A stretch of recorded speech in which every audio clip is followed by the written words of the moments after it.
Sentidos que ven.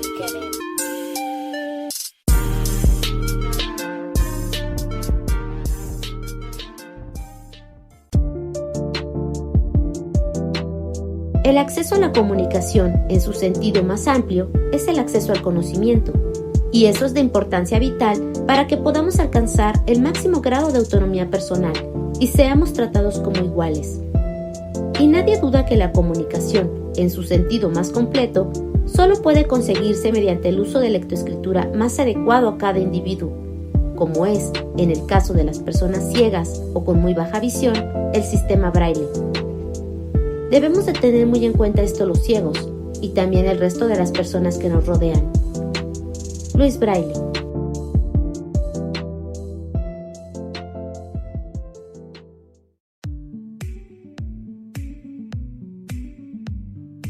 Sean bienvenidos a Sentidos que ven. Como ustedes saben, hoy 4 de enero de 2023 celebramos el Día Mundial del Braille, por lo que me gustaría compartirles un poco sobre la vida de Louis Braille durante su estancia en el Instituto Real para Jóvenes Ciegos en París, basándome en el trabajo de Pierre Henry titulado La vida y la obra de Louis Braille, publicado por la Organización Nacional de Ciegos Españoles en 1988. La educación de las personas con discapacidad visual, específicamente de las personas ciegas, comienza formalmente con la primera escuela para jóvenes ciegos en París, la cual fue fundada en 1784 por el maestro Valentin Haüy. El 10 de febrero de 1816, la escuela cambió su domicilio a la calle San Víctor, entre el Valle Latino y el Jardín Botánico. Era una construcción muy vieja, unos 200 años por lo menos. Años más tarde, se tuvo que alquilar los pisos segundo y tercero de la casa de al lado para instalar allí el capellán, la biblioteca, la imprenta y las clases de instrumentos de viento. Por esa época, y preocupado por el futuro de su hijo, Simon Braille envió varias cartas desde Courbright al director de la institución, el señor Guillier, para preguntarle sobre lo que ahí se enseñaba, pues tenía dudas sobre si sería bueno mandar a Louis a ese lugar o no. Se convenció, inició los trámites de inscripción y el 15 de enero de 1819, Louis Braille fue aceptado como alumno del Instituto Real de Jóvenes Ciegos, aunque ingresó el 15 de febrero del siguiente año para que recibiera rehabilitación antes de su ingreso. En este instituto de muy viejas instalaciones, además de contar con todo lo normal en un internado, contaba con una capilla y un salón para actos públicos, con capacidad para recibir a 400 personas. Las habitaciones estaban conectadas entre sí y daban unas a otras. Había un cuarto de baño, mismo que los estudiantes utilizaban para bañarse una vez al mes. El comedor era un pasillo sencillo, con una escalera a cada extremo. 15 estufas de leña calentaban el instituto, y se usaba agua del río Sena para todos los usos. En el primer piso se ubicaban e impartían 7 talleres. El taller principal, donde estaba el telar, era prácticamente un patio con techumbre que impedía que entrara la luz del sol. Un centenar de jóvenes ciegos, chicos y chicas, además del personal de servicio, vivían y trabajaban en ese lugar en condiciones difíciles. Para darse una idea más clara sobre la situación del instituto, bastaba con leer los informes del 8 de mayo de 1821 y del 4 de diciembre de 1828, emitidos por médicos de consulta, en los que señalaban lo siguiente: la casa está emplazada en un barrio bajo, mal aireada y sujeta a muchas emanaciones más o menos infectas. En el primer informe dicen: lo que más nos ha chocado del aspecto de aquellos infortunados chicos es su tez lívida y su apariencia caquéptica. Muchos tienen predisposición manifiesta a la escrófula y algunos hasta ganglios inflamados. Uno tiembla al pensar que Braille pudiera ser uno de estos, comenta Pierre Henry en su obra. 2 años después del ingreso de Louis Braille al instituto, el doctor Pignier tomó la dirección de la escuela y pronto surgió una gran amistad entre ellos. Durante las lecciones de retórica, gramática general, lógica y hasta geometría y álgebra, Los maestros se empeñaban en desarrollar el espíritu de los estudiantes ciegos en el campo de lo abstracto, del formalismo intelectual y del verbalismo. Con una gran inteligencia, rectitud espiritual, tranquilidad y carácter apacible, Louis Braille pronto logró notables progresos y éxitos en su aprendizaje. Al respecto, Pierre Henry explica que sus composiciones literarias o científicas solo contenían pensamientos justos, distinguiéndose por una gran claridad de ideas expresadas en un estilo conciso y correcto, en que brillaba la imaginación, pero siempre dirigida por el juicio.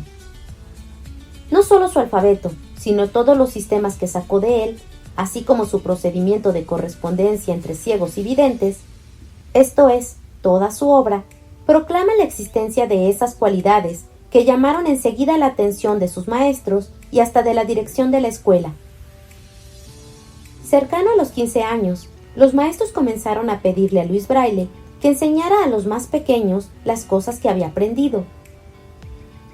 De 1823 a 1827, mientras continuaba con sus estudios, trabajó como contramaestre en el taller de escarpines de orillo y de trenza. De 1827 a 1828, le encomendaron unas clases. Finalmente, el 8 de agosto de 1828, le ascendieron a repetidor. El cuerpo de los repetidores ciegos, grupo de alumnos mayores, había sido instituido por el mismo decreto que había nacionalizado la escuela del maestro Agüe. En este decreto, se garantizaba a los ciegos la preferencia para ocupar las plazas que su deficiencia física y su talento les permitiera desempeñar. Los repetidores ciegos no figuraban entre los miembros del personal enumerados en el artículo 9 del reglamento del 10 de octubre de 1815, aunque sí comprendía otros artículos con los que se pretendía regular la vida de los repetidores ciegos. Asimismo, el reglamento pretendía otorgar a los repetidores ciegos algunas ventajas, ciertamente muy pequeñas. Por ejemplo, el artículo 59 establecía que estaban exentos de asistir a los talleres, lo que era obligatorio para todo alumno. El artículo 117 establecía que se les podía autorizar salir el domingo, pero con la condición de estar en el colegio a las horas de los oficios y de las comidas. Podían percibir gratificaciones, 3, 5 u 8 francos al mes, según criterio del director, y si no habían hecho nada malo. Para diferenciarlos de los demás estudiantes, adornaron la solapa de su chaqueta con palmitas doradas o de seda. Pierre Henry comenta que en el retrato que se tiene de Louis Braille se le puede ver con ese uniforme. Así, vestido de esa manera, Louis Braille andaba de un lado a otro, dentro del instituto o por las calles para ir a la iglesia a tocar el órgano. Si bien Braille salió beneficiado entre los primeros repetidores ciegos que les dieron el título de profesores, su situación económica no cambió mucho. Por 25 francos al mes, seguía enseñando, como lo venía haciendo desde 1827, materias tan diversas como gramática, historia, geografía, aritmética, álgebra, geometría, piano y violonchelo. En estas circunstancias, es fácil imaginar lo demandante, estresante y limitante de tiempo libre que debía ser para Louis Braille desempeñar esa función dentro de la escuela. En cuanto a la vida afectiva de Braille, no se sabe absolutamente nada, más allá de relaciones de amistad. Es posible que su estado de salud precaria no le hubiera permitido casarse ni formar una familia. Por otra parte, de haberse casado, habría tenido que dejar la institución, los trabajos que tanto le interesaban y a sus queridos discípulos. Pierre Henry afirma que la decepción y las aventuras amorosas imaginadas por J. Alvin Kugelmas son puro cuento, como todos los demás episodios de la novela titulada Windows of the Blind, publicada en 1952. En una época en la que los estudios sobre la psicología de las personas ciegas estaban en pañales y la pedagogía se basaba totalmente en los principios de Valentin Agüe, se tenía la idea de que una persona ciega que es inteligente y paciente no solo podía ponerse fácilmente en el lugar de otra persona ciega, sino también conocer las dificultades derivadas de esta discapacidad, así como las posibles formas para hacer frente a las barreras que se suelen encontrar. Pignier y Coltat, sus biógrafos, comparten la opinión de que impartía sus lecciones con tal habilidad y simpatía que el deber de asistir a clases era para sus alumnos un verdadero placer. No trataban únicamente de igualarse o superarse unos a otros, sino que querían agradar a aquel profesor a quien todos querían y consideraban un prudente amigo, siempre dispuesto para darles un buen consejo.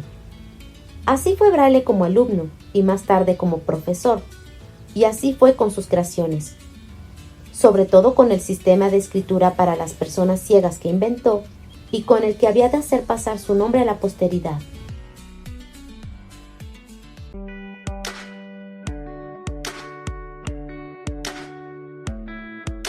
Si conocieras a Luis Braille, ¿qué te gustaría decirle?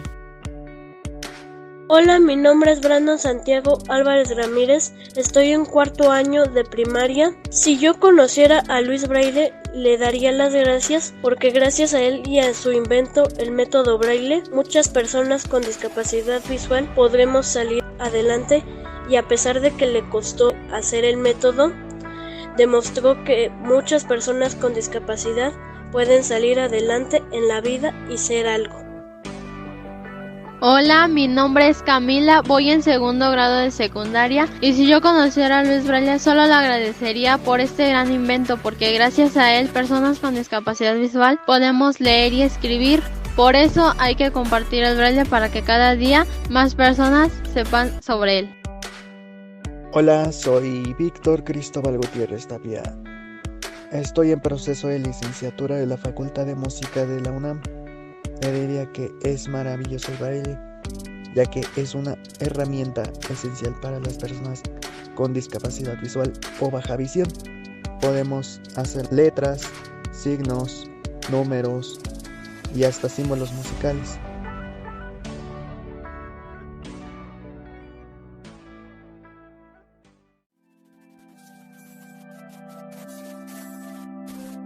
Espero que esta información haya sido de su interés.